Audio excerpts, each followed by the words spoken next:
Hello, Bacho. Let's see the question. The question says the area of quadrilateral formed by tangents at end point of latus rectum to the ellipse x square by 9 plus y square by 5 is equals to 1. तो देखो ये इस type का एक ellipse बन जाएगा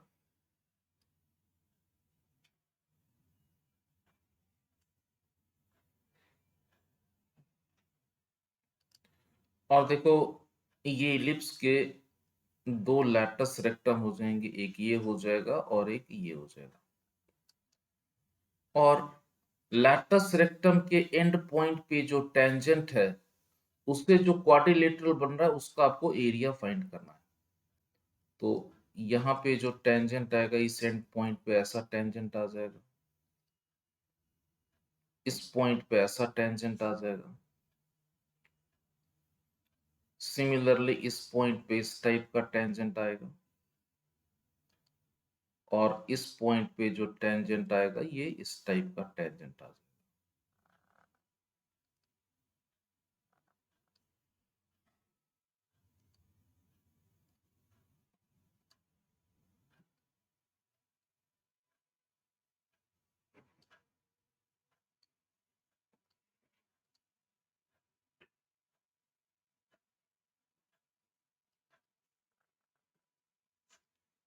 अब इससे जो क्वाड्रिलेटरल बन गया इसको हमने ए ले लिया, इसको हमने बी ले लिया, इसको हमने सी ले लिया, इसको हमने डी ले लिया। तो देखो आपको फाइंड करना है to find area of A B C D. इसको हमने ओ ले लिया, ये हो जाएगा this will be 4 time area of O A B. अब देखो ओ ए बी का एरिया कैसे फाइंड करें। तो सपोज करो इस पॉइंट को अगर हमने ले लिया P, इसको ले लिया Q, तो देखो जो P point end of latus rectum का जो कोऑर्डिनेट होता है that is a e and b square upon a. जो Q पॉइंट का कोऑर्डिनेट हो जाएगा that will be a e and minus b square upon a. तो जो ए बी लाइन है that is tangent at point P, जो A B line है वो तो टेंजेंट है। तो ए बी का इक्वेशन फाइंड करने के लिए इस पी पॉइंट का कोऑर्डिनेट फाइंड कर लेते हैं। तो देखो ये जो इलिप्स है ये इलिप्स है x square by 9 plus y square by 5 is equals to 1। तो ए स्क्वायर की वैल्यू आ जाएगी 9 और बी स्क्वायर की वैल्यू आ जाएगी 5। अब यहाँ प्रॉपर्टी यूज करो, B square is equals to A square into 1 minus E square. So this implies 5 is equals to 9 into 1 minus e square. This implies 1 minus e square. This is 5 upon 9. तो e square की value आ जाएगी that will be 4 upon 9. तो e की जो value आ जाएगी e is equals to 2 by 3. अब देखो जो P पॉइंट है, P पॉइंट का कोऑर्डिनेट है a e and b square upon a. तो देखो a की जो वैल्यू है ए स्क्वायर की वैल्यू 9 है तो a की वैल्यू तो 3 हो जाएगी। तो 3 इंटू ई की वैल्यू है 2/3 और b स्क्वायर अपॉन ए, बी स्क्वायर की वैल्यू 5 है अपॉन जो a की वैल्यू है, a की वैल्यू है इट इज 3। तो फाइनली ये सॉल्व होके ये जो पॉइंट निकल के आ जाएगा this point will be 2 and 5/3। ये पॉइंट निकला, दिस पॉइंट इज P। अब देखो इक्वेशन ऑफ ए बी,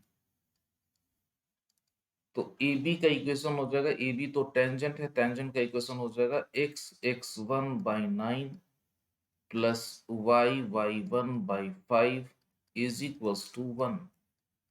अब देखो x1 की वैल्यू आप पुट कर दो 2, तो ये आ जाएगा 2x/9 प्लस y1 की वैल्यू पुट कर दो 5/3, तो ये सॉल्व होके आ जाएगा। It will be y/3, this is equals to 1।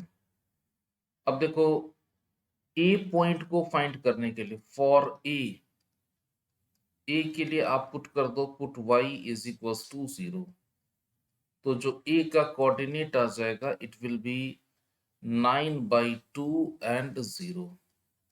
और फॉर बी के लिए आप पुट कर दो put x is equals to 0। x को जैसे ही 0 पुट करोगे तो जो b का कोऑर्डिनेट आ जाएगा इट विल बी 0 एंड 3। तो ए का कोऑर्डिनेट निकाल लिया, बी का कोऑर्डिनेट निकाला। ए का कोऑर्डिनेट निकल गया 9/2 और बी का कोऑर्डिनेट निकल गया 0 3। अब देखो area of triangle O A B, this is equals to half into O A into O B, this is equals to half into 9/2 into 3, this is 27/4।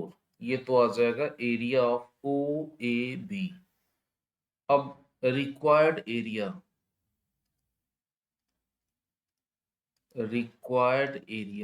This is equals to 4 times area of triangle OAB, 4 into 27/4, this is equals to 27 square units, and your correct option is option D. I hope you understood well. Thank you.